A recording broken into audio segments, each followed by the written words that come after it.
Clear చేసి వెంటనే teacher పోస్టులను భర్తీ చేయాలని నేను మంత్రి గారిని రిక్వెస్ట్ చేస్తున్నాను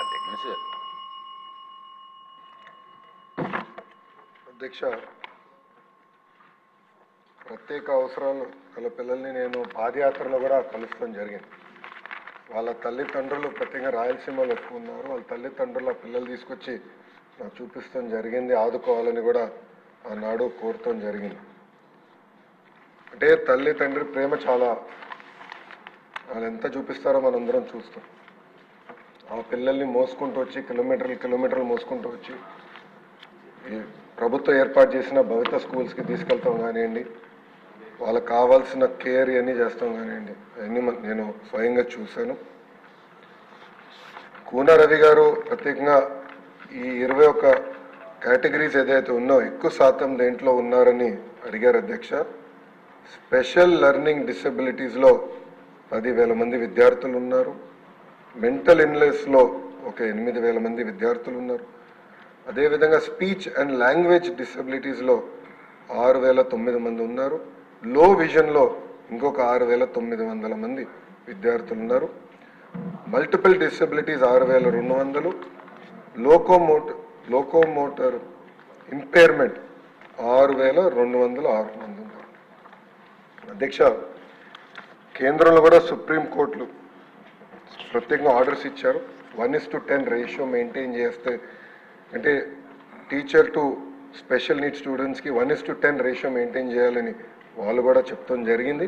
దీనికి మేము కేంద్ర ప్రభుత్వానికి కూడా మేము లెటర్ రాసాము. వాళ్ళ దగ్గర రిప్లై కోసం ఇప్పుడు వెయిటింగ్.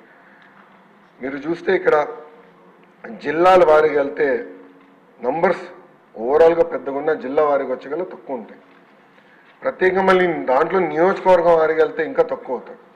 సో ఈ రేషియో మెయింటైన్ చేయాలంటే మండల్ యాజ్ ఎ యూనిట్, నియోజకవర్గ యాజ్ యూనిట్ అనేది ఒక క్వశ్చన్ మార్క్ ఏర్పడుతుంది. మీరు చూస్తే రాష్ట్రంలో 679 భవిత సెంటర్లు అనేవి ఉన్నాయి అధ్యక్ష. 6 నుంచి 14 సంవత్సరాల వయసు కలిగిన పిల్లల్ని ఇక్కడ ఈ సెంటర్కి తీసుకెళ్తాం జరుగుతుంది. ప్రత్యేకంగా ట్రాన్స్పోర్ట్ అలవెన్స్ ఇస్తాం, ఎస్కాట్ అలవెన్స్ ఇస్తున్నాం. గర్ల్ చైల్డ్కి ప్రత్యేకంగా అదనంగా స్టైపెండ్ ఇస్తాం.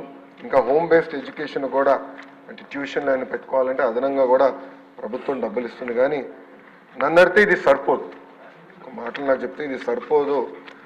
ఆల్రెడీ వాళ్ళు అనేక ఇబ్బందులు ఎదుర్కొంటున్నారు, సమాజంలో అనేక అవమానాలు పడుతున్నారు. చదవాలని తప్పన ఆ పిల్లల్లో ఉంటుంది.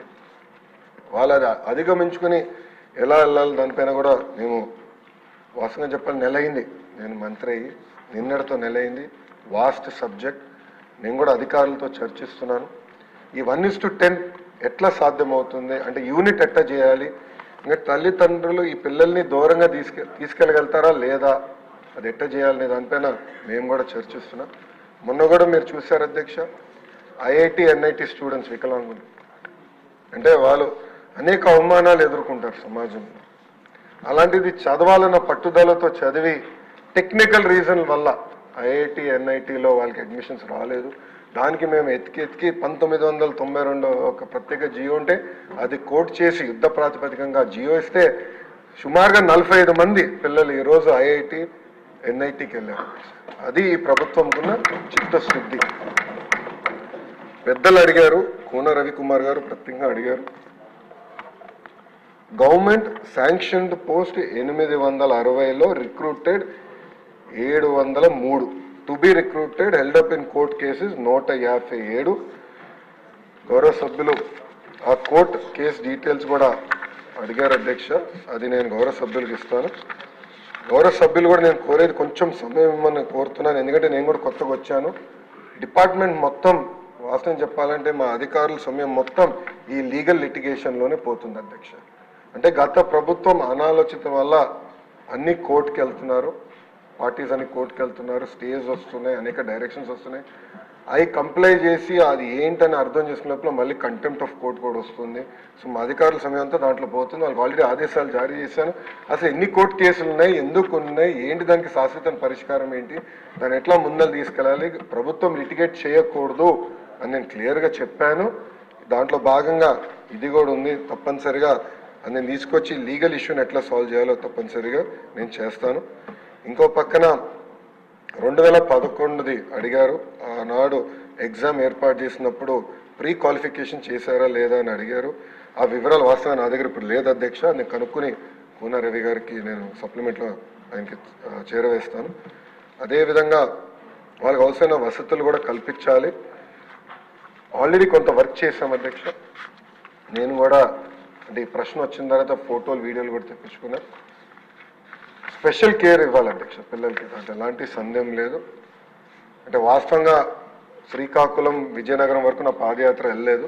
బట్ రాయలసీమలో దాదాపు 6 నియోజకవర్గాలు మినహా అన్ని నియోజకవర్గాల్లో నేను పాదయాత్ర చేశాను. ప్రత్యేకంగా రాయలసీమలో ఎక్కువ ఈ సమస్య ఉంది. ఆ పిల్లల్ని ఆదుకోవాలి, తల్లిదండ్రులకు అండగా నిలబడాల్సిన బాధ్యత మన ప్రభుత్వం పైన ఉంటుంది.